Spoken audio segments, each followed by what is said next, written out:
Hello ವೀಕ್ಷಕರೇ, ನಮಸ್ಕಾರ. ತಮ್ಮೆಲ್ಲರಿಗೂ ಮತ್ತೊಮ್ಮೆ ಭಾಗ್ಯ ಟಿವಿಗೆ ಸ್ವಾಗತ ಸುಸ್ವಾಗತ ಕೋರ್ತಾ ಇದ್ದೀವಿ. ಭಾಗ್ಯ ಮತ್ತು ಗಿರೀಶ್. ಸ್ನೇಹಿತರೆ, ಒಬ್ಬಟ್ಟು ಮಾಡಿದಾಗ ಸಿಹಿ ಹೂರಣ ಸೂಪರಾಗಿ ತಯಾರು ಮಾಡ್ಕೋಬೇಕಾಗತ್ತೆ. ಸರಿಯಾದ ಹದದಲ್ಲಿ ಬೇಳೆ ಆಗ್ಬೋದು, ಬೆಲ್ಲ ಆಗ್ಬೋದು, ನಾವು ಸೇರಿಸಿ ಸಿದ್ಧ ಮಾಡ್ಕೋಬೇಕಾಗತ್ತೆ. ಇವತ್ತಿನ ಈ ವಿಡಿಯೋದಲ್ಲಿ ಒಬ್ಬಟ್ಟಿಗೆ ಬೇಕಾದಂಥ ಸಿಹಿ ಹೂರಣನ ಯಾವ ರೀತಿ ತಯಾರು ಮಾಡೋದು, ಹಾಗೆ ಬೇಕಾದಂಥ ಪದಾರ್ಥಗಳೇನು ಅಂತ ತಿಳಿಸ್ಕೊಡ್ತಾ ಇದ್ದೀವಿ.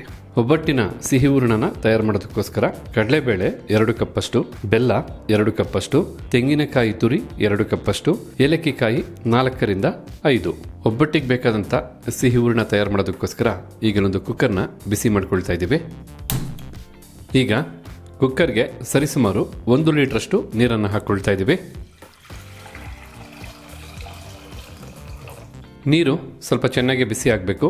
ನೀರು ಬಿಸಿ ಆಗ್ತಕ್ಕಂಥ ಸಮಯದಲ್ಲಿ ನಾವು ಬೇಳೆನ ತೊಳಿಬೇಕಾಗತ್ತೆ. ಬೇಳೆ ತೊಳೆಯೋದಕ್ಕೋಸ್ಕರ ಒಂದು ಬಟ್ಲನ್ನ ತೊಗೊಂಡಿದ್ದೀವಿ. ಬಟ್ಲಿಗೆ 2 ಕಪ್ಪಷ್ಟು ಕಡಲೆಬೇಳೆನ ಹಾಕ್ಕೊಳ್ತಾ ಇದ್ದೀವಿ. ಯಾಕೆಂದರೆ ನಾವಿವತ್ತು ತಯಾರು ಮಾಡ್ತಾ ಇರ್ತಕ್ಕಂಥದ್ದು ಕಡಲೆಬೇಳೆಯ ಒಬ್ಬಟ್ಟು. ಈಗ ಬೇಳೆ ಮುಳುಗುವಷ್ಟು ನೀರನ್ನು ಹಾಕಿ ಬೇಳೆನ 1-2 ಬಾರಿ ನೀಟಾಗಿ ತೊಳ್ಕೊಬೇಕಾಗತ್ತೆ. ಈ ರೀತಿ ಬೇಳೆನ ತೊಳೆದು ತದನಂತರನೇ ಬಿಸಿನೀರಿಗೆ ಹಾಕೋಬೇಕು. 2-3 ಬಾರಿ ಬೇಳೆನ ತೊಳೆದಂಥ ಈ ಸಮಯದಲ್ಲಿ ನೀರು ಸಹ ಚೆನ್ನಾಗಿ ಬಿಸಿಯಾಗಿದೆ. ಈಗ ಬಿಸಿಯಾದಂಥ ನೀರಿಗೆ ತೊಳೆದಂಥ ಬೇಳೆನ ಹಾಕೋಬೇಕಾಗತ್ತೆ.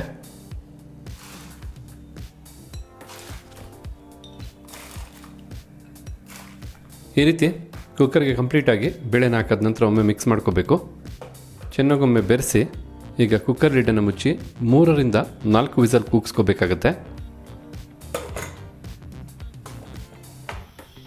ಈ ರೀತಿಯಾಗಿ 3ರಿಂದ 4 ವಿಸಲ್ ಕೂಗಿಸ್ಬೇಕಾದ್ರೆ ಫ್ಲೇಮನ್ನು ಮೀಡಿಯಮ್ಗೆ ಇಟ್ಕೊಂಡೇ ಕೂಗಿಸ್ಬೇಕು. ಲೋ ಅಥವಾ ಹೈ ಫ್ಲೇಮ್ ಬೇಡ. ಮೀಡಿಯಮಲ್ಲಿ ಕೂಗಿಸೋದ್ರಿಂದ ಕರೆಕ್ಟಾಗಿ ಬೇಳೆ ಚೆನ್ನಾಗಿ ಬೇಯುತ್ತೆ.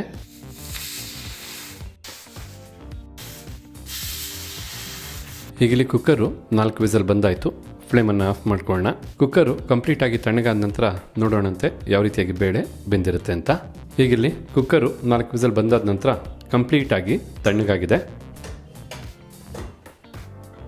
ಹಾಗೆ ಬೇಳೆನೂ ಸಹ ಚೆನ್ನಾಗಿ ಬೆಂದಿದೆ. ಯಾವೊಂದು ಹದಕ್ಕೆ ಬೆಂದಿದೆ ಅಂತ ನೋಡೋಣಂತೆ. ಬೇಳೆ ಬಹಳ ಚೆನ್ನಾಗಿ ಬೆಂದಿದೆ. ಈ ಮಟ್ಟಕ್ಕೆ ಬೇಳೆನ ಬೇಯಿಸ್ಕೊಂಡ್ರೆ ಸಾಕಾಗುತ್ತೆ. ಈ ಒಂದು ಪ್ರೊಸೀಜರು ಕಡಲೆಬೇಳೆಗೆ ಮಾತ್ರ. ತೊಗರಿಬೇಳೆ ಆದರೆ ನೀವು ಓಪನ್ ಪಾತ್ರೆನಲ್ಲೇ ಬೇಯಿಸ್ಕೋಬೇಕು. ಬೇಳೆ ಬೇಯೋವರೆಗೂ ನೋಡಿಕೊಂಡು ಬೇಯಿಸ್ಕೋಬೇಕಾಗತ್ತೆ. ಈ ರೀತಿ ಏನಾದರೂ ನೀವು ತೊಗರಿಬೇಳೆನ ಉಪಯೋಗಿಸಿ 4 ವಿಸಲ್ ಕೂಗಿಸ್ಕೊಂಡ್ರೆ ಖಂಡಿತ ಬೇಳೆ ಎಲ್ಲ ಬಹಳ ಮೃದು ಆಗಿಬಿಡುತ್ತೆ ಬೆಂದು. ಒಬ್ಬಟ್ಟು ಮಾಡ್ತಾ ಇದ್ದೀವಿ ಅಂದಮೇಲೆ ಒಬ್ಬಟ್ಟಿನ ಸಾರು ಇರಲೇಬೇಕಲ್ಲ.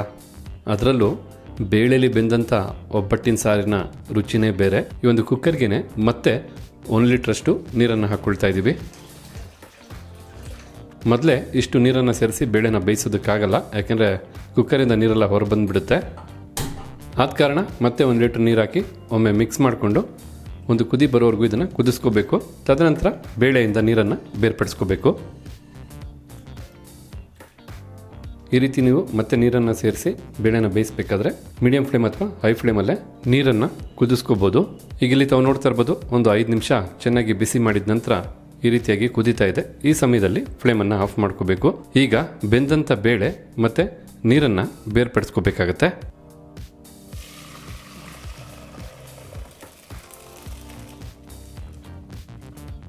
ಈ ರೀತಿಯಾಗಿ ಬೆಂದಂಥ ಬೇಳೆ ಮತ್ತು ನೀರನ್ನು ಬೇರ್ಪಡಿಸಿದ ನಂತರ ಒಬ್ಬಟ್ಟಿನ ಸಿಹಿ ಹೂರಣಕ್ಕೆ ಬೇಕಾದಂಥ ಬೆಲ್ಲದ ಪಾಕನ ಸಿದ್ಧ ಮಾಡ್ಕೋಬೇಕಾಗತ್ತೆ.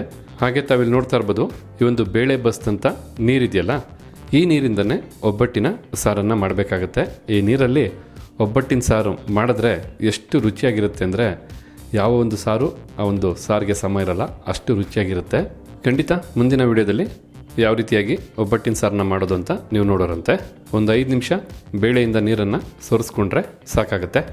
ಈಗ ಬೆಲ್ಲದ ಪಾಕನ ಸಿದ್ಧ ಮಾಡೋದಕ್ಕೋಸ್ಕರ ಸ್ಟವ್ ಮೇಲೊಂದು ಬಾಣಲೆನ ಇಟ್ಕೊಂಡಿದ್ದೀವಿ. ಬಾಣಲೆಗೆ 2 ಕಪ್ಪಷ್ಟು ಈ ರೀತಿ ಸ್ವಲ್ಪ ಪುಡಿ ಮಾಡಿದಂಥ ಬೆಲ್ಲನ ಹಾಕ್ಕೋಬೇಕಾಗತ್ತೆ. ನಾವು ಉಂಡೆ ಬೆಲ್ಲನ ತಗೊಂಡು ಈ ರೀತಿ ಪುಡಿ ಮಾಡ್ಕೊಂಡಿರ್ತಕ್ಕಂಥದ್ದು.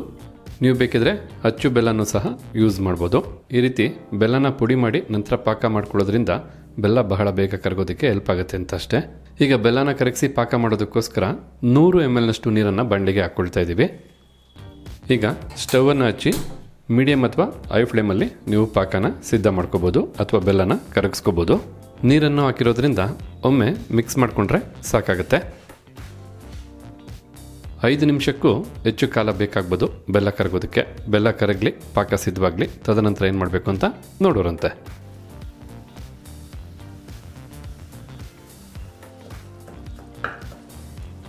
ಹೀಗಿಲ್ಲಿ ತಾವು ನೋಡ್ತಾ ಇರ್ಬೋದು, ಒಂದು 5 ನಿಮಿಷ ಆದ ನಂತರ ಈ ಒಂದು ಅದಕ್ಕೆ ಪಾಕ ಸಿದ್ಧವಾಗಿದೆ. ಒಂದೆಡೆ ಪಾಕ ಬರಬೇಕು ಆ ಥರ ಏನಿಲ್ಲ, ಜಸ್ಟ್ ಕಂಪ್ಲೀಟಾಗಿ ಬೆಲ್ಲ ಕರಗಿ ಪಾಕ ಸಿದ್ಧವಾದರೆ ಸಾಕಾಗುತ್ತೆ. ಈ ರೀತಿಯಾಗಿ ಪಾಕನ ಸಿದ್ಧ ಮಾಡ್ಕೊಂಡಿದ್ದ ನಂತರ ಈಗ 2 ಕಪ್ ಅಳತೆಯ ತಾಜಾ ತುರಿದಂಥ ತೆಂಗಿನಕಾಯಿ ತುರಿನ ಹಾಕ್ಕೊಂಡು, ತೆಂಗಿನಕಾಯಿ ತುರಿನೂ ಹಾಕಾದ ನಂತರ 5 ಏಲಕ್ಕಿ ಕಾಯಿಯ ಮೇಲೆ ಸಿಪ್ಪೆ ತೆಗೆದು ತದನಂತರ ಬೀಜನ ಹಾಕ್ಕೊಳ್ತಾ ಇರ್ತಕ್ಕಂಥದ್ದು. ಈಗ ತೆಂಗಿನಕಾಯಿ ತುರಿ ಎಲ್ಲ ಬೆರೆಯೋ ಹಾಗೆ ಒಂದು 2 ನಿಮಿಷ ಈ ರೀತಿ ಚೆನ್ನಾಗಿ ಮಿಕ್ಸ್ ಮಾಡಿಕೊಂಡು ಬಿಸಿ ಮಾಡ್ಕೋಬೇಕಾಗತ್ತೆ.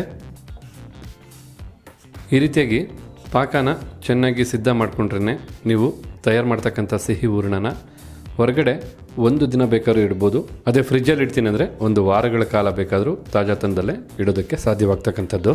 ತೆಂಗಿನಕಾಯಿ ತುರಿನೂ ಹಾಕಿದ ನಂತರ 2 ನಿಮಿಷ ಈ ರೀತಿ ಬೆರೆಸಿ ಬಿಸಿ ಮಾಡಾಯಿತು. ಈಗ ಬೆಂದಂಥ ಬೇಳೆನ ಹಾಕ್ಕೋಬೇಕಾಗತ್ತೆ ಪಾಕಕ್ಕೆ. ಪಾಕ ಬಿಸಿ ಇರುತ್ತೆ, ನೋಡಿಕೊಂಡು ನಿಧಾನಕ್ಕೆ ಹಾಕ್ಕೋಬೇಕಾಗತ್ತೆ. ಈಗ ಸಿದ್ಧವಾಗಿರ್ತಕ್ಕಂಥ ಪಾಕ ಹಾಗೆ ಬೆಂದಂಥ ಬೇಳೆ ಎರಡು ಬಹಳ ಚೆನ್ನಾಗಿ ಬೆರೆಯೋ ಹಾಗೆ ಮಿಕ್ಸ್ ಮಾಡ್ಕೋಬೇಕು. ಈ ರೀತಿ ಚೆನ್ನಾಗಿ ಮಿಕ್ಸ್ ಮಾಡ್ತಾನೆ ಒಂದು 5 ನಿಮಿಷ ಮೀಡಿಯಮ್ ಫ್ಲೇಮಲ್ಲೇ ಬಿಸಿ ಮಾಡ್ಕೋಬೇಕು. ಅಂದರೆ ಬೆಲ್ಲದ ಪಾಕದಲ್ಲಿ ಬೇಳೆನ ಬೇಯಿಸ್ಕೋಬೇಕಾಗತ್ತೆ. ಆಗ ಬೇಳೆಗೆ ಚೆನ್ನಾಗಿ ಸಿಹಿ ಹೊಂದ್ಕೊಳ್ಳುತ್ತೆ. ನಿಜವಾಗ್ಲೂ ಬೆಂದಂಥ ಬೇಳೆ ಆಗ್ಬೋದು ಅಥವಾ ಈ ಒಂದು ಪಾಕದ ಪರಿಮಳ ಅಂದರೆ ಘಮ ಆಗ್ಬೋದು. ಎಷ್ಟು ಸೊಗಸಾಗಿರುತ್ತೆ ಅಂದರೆ ಖಂಡಿತ ಎಷ್ಟೊತ್ತಿಗೆ ಒಬ್ಬಟ್ಟು ತಿಂತೀವೋ ಅನಿಸುತ್ತೆ, ಅಷ್ಟು ಸೂಪರಾಗಿರುತ್ತೆ. ಬೇಳೆನೂ ಹಾಕಿ 1 ನಿಮಿಷ ಈ ರೀತಿ ಚೆನ್ನಾಗಿ ಮಿಕ್ಸ್ ಮಾಡಿದ ನಂತರ ಈಗ ಒಂದು 4 ನಿಮಿಷಗಳ ಕಾಲ ಬೇಳೆನ ಪಾಕದ ಜೊತೆ ಬಿಸಿ ಮಾಡ್ಕೊಳ್ಳೋಣ. ಹೀಗಿಲ್ಲಿ 5 ನಿಮಿಷಗಳ ಕಾಲ ಚೆನ್ನಾಗಿ ಕುದ್ದು ಬಿಸಿಯಾಗಿದೆ. ಸಿಹಿ ಹೂರಣ ಮಾಡೋದಕ್ಕೆ ಬೇಕಾದಂಥ ಬೆಲ್ಲದ ಪಾಕದ ಬೇಳೆ ಸಿದ್ಧವಾಗಿದೆ. ನೀವು ನೋಡ್ತಾ ಇರ್ಬೋದು, ಸ್ವಲ್ಪ ನೀರಿನ ಅಂಶ ಇದೆ. ಮಿಕ್ಸಿ ಜಾರಲ್ಲಿ ರುಬ್ಕೊಳ್ಳೋದಾದರೆ ಈ ಒಂದು ಪ್ರಮಾಣದಲ್ಲಿ ಇದ್ದರೆ ಸಾಕು. ಅದೇ ನೀವೇನಾದರೂ ಗ್ರೈಂಡರಲ್ಲಿ ರುಬ್ಕೊಳ್ತೀನಿ ಅಂದರೆ ಇನ್ನೂ ಸ್ವಲ್ಪ ನೀರನ್ನು ಇಂಗಿಸ್ಕೋಬೇಕಾಗತ್ತೆ. ನಾವು ಮಿಕ್ಸಿ ಜಾರಲ್ಲೇ ಇದನ್ನು ರುಬ್ಕೊಳ್ತಾ ಇರೋದ್ರಿಂದ ಫ್ಲೇಮನ್ನು ಆಫ್ ಮಾಡ್ಕೊಳ್ತಾ ಇದ್ದೀವಿ. ಬಿಸಿ ಇರಬೇಕಾದ್ರೆ ಒಮ್ಮೆ ಬೆರೆಸ್ಕೊಳ್ಳೋಣ. ನೀವು ಮಿಕ್ಸಿ ಜಾರ್ಗೆ ಈ ರೀತಿ ಕಡಲೆಬೇಳೆನ ಹಾಕಿ ರುಬ್ಬಬೇಕಾದ್ರೆ ನೋಡ್ಕೊಳ್ಳಿ, ನೀರಿನಂಶ ಹೆಚ್ಚಿದ್ದು ರುಬ್ಬೋದಕ್ಕೆ ಸರಿಯಾಗಿ ಆಗಲಿಲ್ಲ ಅಂದರೆ ಇನ್ನೂ ಸ್ವಲ್ಪ ಹೊತ್ತು ಬಿಸಿ ಮಾಡಿಕೊಂಡು ನೀರನ್ನು ಇಂಗಿಸ್ಕೊಂಡು ತಮ್ಗೆ ಯಾವೊಂದು ಅದಕ್ಕೆ ಬೇಕೋ ಅದಕ್ಕೆ ರುಬ್ಬೋದಕ್ಕೆ ಹೆಲ್ಪ್ ಆಗೋ ಹಾಗೆ ಸಿದ್ಧ ಮಾಡ್ಕೋಬೋದು. ಏನೂ ತೊಂದರೆ ಇಲ್ಲ. ಒಬ್ಬಟ್ಟು ಮಾಡೋದಕ್ಕೆ ಏನೆಲ್ಲ ಸಾಧ್ಯವಾಗುತ್ತೋ ಅದೆಲ್ಲ ಟಿಪ್ಸ್ನ ನಾನು ತಿಳಿಸ್ತಾ ಈ ಒಂದು ರೆಸಿಪಿನ ಮಾಡ್ತಾ ಇದ್ದೀವಿ. ಯಾಕೆಂದರೆ ಈಗಾಗಲೇ ಒಬ್ಬಟ್ಟು ಮಾಡೋಕ್ಕೆ ಬರೋರಿಗೆ ಇದೆಲ್ಲ ಅನಾವಶ್ಯಕ ಅನಿಸ್ಬೋದು, ಬಟ್ ಹೊಸ್ದಾಗಿ ಮಾಡೋರಿಗೆ ಖಂಡಿತ ಹೆಲ್ಪ್ ಆಗುತ್ತೆ ಅನ್ನೋದು ದಯವಿಟ್ಟು ಸಹಕರಿಸಿ. ಈಗ ತುಂಬ ಬಿಸಿ ಇದೆ, ಸ್ವಲ್ಪ ತಣ್ಣಗೆ ಮಾಡ್ಕೊಳ್ಳಿ. ಒಂದು 5-10 ನಿಮಿಷ ತಣ್ಣಗೆ ಮಾಡಿಕೊಂಡು ತದನಂತರ ರುಬ್ಕೊಂಡ್ರೆ ಉತ್ತಮ. ಹೀಗಿಲ್ಲಿ ಒಂದು 10 ನಿಮಿಷಗಳ ಕಾಲ ಬೆಂದಂಥ ಬೇಳೆ ಮತ್ತು ಪಾಕನ ತಣ್ಣಗೆ ಮಾಡ್ಕೊಂಡಿದ್ದೀವಿ. ಬಹಳ ನೀಟಾಗಿ ಹೊಂದ್ಕೊಂಡಿದೆ. ತಾವಿಲ್ಲಿ ನೋಡ್ತಾ ಇರ್ಬೋದು, ಮೊದಲೇನು ನೀರಿನಂಶ ಇತ್ತು, ತಣ್ಣಗಾದ್ಮೇಲೆ ನೀರಿನಂಶ ಬಹಳ ಕಡಿಮೆ ಆಗಿದೆ, ನೋಡ್ತಾ ಇರ್ಬೋದು. ಈಗ ಇದನ್ನು ಮಿಕ್ಸಿ ಜಾರ್ಗೆ ಹಾಕಿ ಯಾವುದಕ್ಕೆ ರುಬ್ಕೊಬೇಕು ಅಂತ ನೋಡ್ಕೊಳ್ಳೋರಂತೆ. ಹೂರಣನ ರುಬ್ಬೋದಕ್ಕೋಸ್ಕರ ಒಂದು ಮಿಕ್ಸಿ ಜಾರ್ನ ತೊಗೊಂಡಿದ್ವಿ. ಮಿಕ್ಸಿ ಜಾರ್ಗೆ ಸ್ವಲ್ಪನೇ ಹಾಕಿ ರುಬ್ಕೊಬೇಕಾಗತ್ತೆ. ಒಮ್ಮೆಗೆ 2-3 ಸೌಟ್ ಆಗುವಷ್ಟು ಬೆಂದಂಥ ಬೇಳೆನ ಹಾಕಿ ರುಬ್ಕೊಳ್ತೀವಿ. ಸ್ವಲ್ಪನೇ ರುಬ್ಕೊಬೇಕು. ಈಗ ಇಲ್ಲಿ ತಾವು ನೋಡ್ತಾ ಇರ್ಬೋದು, ಮಿಕ್ಸಿ ಜಾರ್ಗೆ ಸೇರಿಸಿದಂಥ ಬೇಳೆನ ಈ ಒಂದು ಅದಕ್ಕೆ ರುಬ್ಬಿದ್ದೀವಿ. ಸರಿಸುಮಾರು 1 ನಿಮಿಷಗಳ ಕಾಲ ನಾವು ಇದನ್ನು ರುಬ್ಕೊಂಡಿದ್ದೀವಿ. ಒಟ್ಟಾರೆಯಾಗಿ ಬಹಳ ನುಣ್ಣಿಗೆ ರುಬ್ಕೊಂಡ್ರೆ ಸಾಕಾಗತ್ತೆ. ನೋಡ್ತಾ ಇದ್ದೀರಲ್ಲ, ತುಂಬ ನುಣ್ಣಿಗೆ ರುಬ್ಬಾಯಿತು. ಇದೇ ರೀತಿಯಾಗಿ ಇನ್ನು ಉಳಿದಂಥ ಬೇಳೆನೂ ರುಬ್ಕೊಬೇಕಾಗತ್ತೆ. ಸಿದ್ಧವಾಗಿರ್ತಕ್ಕಂಥ ಒಬ್ಬಟ್ಟಿನ ಹೂರಣನ ಮತ್ತೊಂದು ಬಟ್ಲಿಗೆ ಹಾಕ್ಕೊಳ್ಳೋಣ.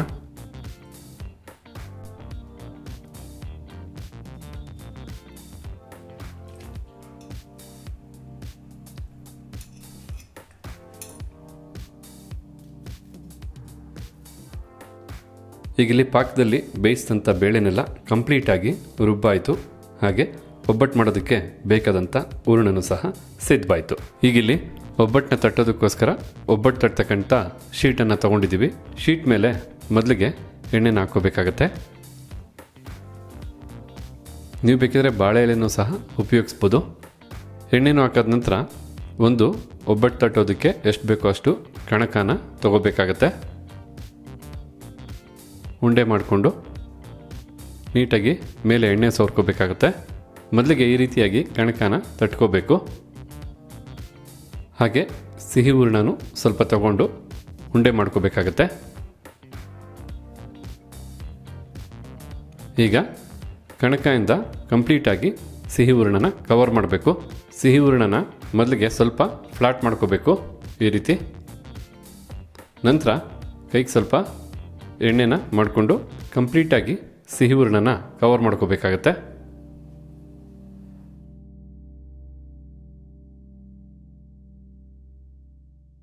ಈಗ ಒಬ್ಬಟ್ಟನ್ನು ಅಂದರೆ ಆ ಒಂದು ಉಂಡೆನ ಉಲ್ಟಾ ತಿರುಗಿಸಿ ನೀಟಾಗಿ ತಟ್ಕೋಬೇಕು. ಮೊದಲಿಗೆ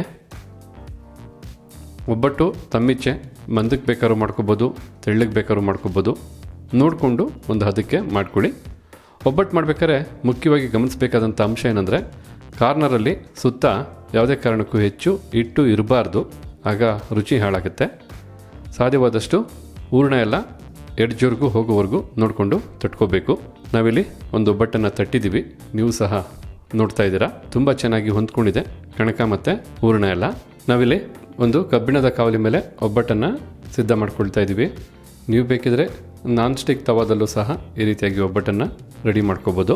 ಈ ರೀತಿ ಕಾವಲಿನ ಬಿಸಿ ಮಾಡಬೇಕಾದ್ರೆ ಹೈ ಫ್ಲೇಮಲ್ಲೇ ಬಿಸಿ ಮಾಡ್ಕೊಳ್ಳಿ. ಒಮ್ಮೆ ಕಾವಲಿ ಚೆನ್ನಾಗಿ ಬಿಸಿಯಾದ ನಂತರ ಮೀಡಿಯಂ ಫ್ಲೇಮಲ್ಲಿ ಒಬ್ಬಟ್ಟನ್ನು ಸಿದ್ಧ ಮಾಡ್ಕೋಬೇಕು. ಈಗಿಲ್ಲಿ ಕಾವಲಿ ಬಿಸಿಯಾಗಿದೆ. ಬಿಸಿಯಾದಂಥ ಕಾವಲಿ ಮೇಲೆ ತಟ್ಟದಂಥ ಹೋಳಿಗೆನ ಹಾಕ್ಕೋಬೇಕಾಗತ್ತೆ.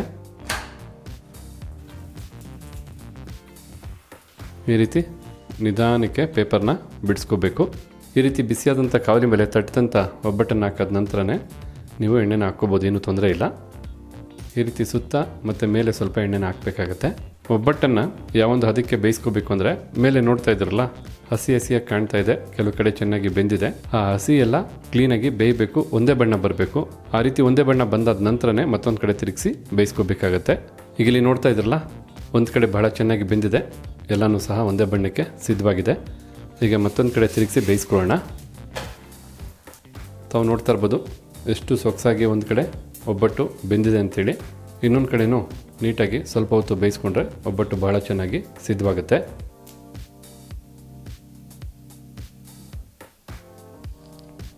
ನೋಡ್ತಾ ಇದ್ರಲ್ಲ, ಒಬ್ಬಟ್ಟು ಮೇಲೆ ಸ್ವಲ್ಪ ಈ ರೀತಿ ಒತ್ತಾ ಇದ್ರೇ ನೀಟಾಗಿ ಉಬ್ಬುತ್ತೆ. ಎಷ್ಟು ಚೆನ್ನಾಗಿ ಒಬ್ಬಟ್ಟು ಸಿದ್ಧವಾಗ್ತಾ ಇದೆ ಅಂತ. ನಿಜವಾಗ್ಲೂ ತಿನ್ನೋದಕ್ಕೆ ಬಹಳ ಸಾಫ್ಟ್ ಇರುತ್ತೆ, ಅಷ್ಟೇ ರುಚಿಯಾಗಿರುತ್ತೆ. ಈಗ ಬೆಂದಂಥ ಈ ಒಬ್ಬಟ್ಟನ್ನು ಕಾವಲಿಯಿಂದ ಹೊರತೆಗೆಯೋಣ. ಈಗಿಲ್ಲಿ ಬಿಸಿ ಬಿಸಿಯಾದಂಥ ಒಬ್ಬಟ್ಟು ಸಿದ್ಧವಾಗಿದೆ. ನೋಡೋದಕ್ಕೆ ಟೆಕ್ಸ್ಚರು ಚೆನ್ನಾಗಿದೆ, ಬಣ್ಣ ಚೆನ್ನಾಗಿದೆ, ರುಚಿನೂ ಸಹ ಬಹಳ ಸೊಗಸಾಗಿದೆ. ಎಲ್ಲದಕ್ಕಿಂತ ಹೆಚ್ಚಾಗಿ ಇದರಿಂದ ಬರ್ತಾ ಇರ್ತಕ್ಕಂಥ ಅರೋಮ ಇದೆಯಲ್ಲ, ವಾಹ್, ಅದರಲ್ಲೇ ಗೊತ್ತಾಗ್ಬಿಡುತ್ತೆ ಮನೆಯಲ್ಲಿ ಒಬ್ಬಟ್ಟು ಮಾಡ್ತಾ ಇದ್ದಾರೆ ಅಂತ. ನೋಡಿದ್ರ ಎಷ್ಟು ಸೊಗಸಾಗಿ ಕಾಣ್ತಾ ಇದೆ. ಒಬ್ಬಟ್ಟು ಮಾಡೋದಕ್ಕೆ ಬೇಕಾದಂತಹ ಸಿಹಿಯಾದ ಹೂರಣ. ಖಂಡಿತ ಚಿಕ್ಕ ವಯಸ್ಸಲ್ಲಿ ಪಾಕದ ಜೊತೆ ಬೇಳೆ ಬೇಯಬೇಕಾದ್ರೆ ಸ್ವಲ್ಪ ತಿಂತಾಯಿದ್ವಿ. ಅದೇ ರೀತಿಯಾಗಿ ಈ ಸಿಹಿ ಹೂರಣನೂ ತೊಗೊಂಡು ತಿಂತಾಯಿದ್ವಿ. ಒಬ್ಬಟ್ಟು ಮಾಡಾದ್ಮೇಲೂ ತಿಂತಾಯಿದ್ವಿ. ಇದು ಪ್ರತಿಯೊಬ್ಬರು ಮಾಡಿರ್ತಾರೆ. ಖಂಡಿತ ನೀವು ಅದೇ ರೀತಿಯಾಗಿ ತಿಂದಿರ್ತಾರಲ್ವಾ? ಖಂಡಿತ ಕಮೆಂಟ್ ಬಾಕ್ಸಲ್ಲಿ ಕಮೆಂಟ್ ಮಾಡಿ ಅಂತ ಹೇಳ್ತಾ, ಇವತ್ತು ನಾವು ಮಾಡಿ ತಿಳಿಸಂಥ ಈ ಸಿಹಿಯಾದ ಹೂರಣದ ರೆಸಿಪಿ ತಮಗೆಲ್ಲರಿಗೂ ಇಷ್ಟ ಆಗಿದೆ ಅಂತ ತಿಳ್ಕೊಂಡಿದ್ದೀನಿ. ಇಷ್ಟ ಆಗಿದ್ರೆ ವಿಡಿಯೋಗೆ ಒಂದು ಲೈಕ್ ಮಾಡಿ, ಜೊತೆಗೆ ತಮ್ಮ ಅನಿಸಿಕೆ ಅಭಿಪ್ರಾಯನ ಕಮೆಂಟ್ ಬಾಕ್ಸಲ್ಲಿ ಕಮೆಂಟ್ ಮಾಡಿ. ಅಷ್ಟೇ ಅಲ್ಲ, ಈ ವಿಡಿಯೋನ ಮತ್ತೊಬ್ಬರಿಗೂ ಹೆಲ್ಪ್ ಆಗುವಾಗಿ ಶೇರ್ ಮಾಡಿ ಅಂತ ಹೇಳ್ತಾ ತಮಗೆಲ್ಲರಿಗೂ ಧನ್ಯವಾದನ ತಿಳಿಸ್ತಾ ಇದ್ದೀವಿ. ಭಾಗ್ಯ ಮತ್ತು ಗಿರೀಶ್. ಮತ್ತೊಂದು ಹೊಸ ವಿಡಿಯೋದಲ್ಲಿ ಹೊಸ ರೆಸಿಪಿ ಜೊತೆ ತಮ್ಮನ್ನು ಭೇಟಿ ಮಾಡ್ತೀವಿ. ಅಲ್ಲಿವರೆಗೂ ನಮಸ್ಕಾರ ವೀಕ್ಷಕರೇ.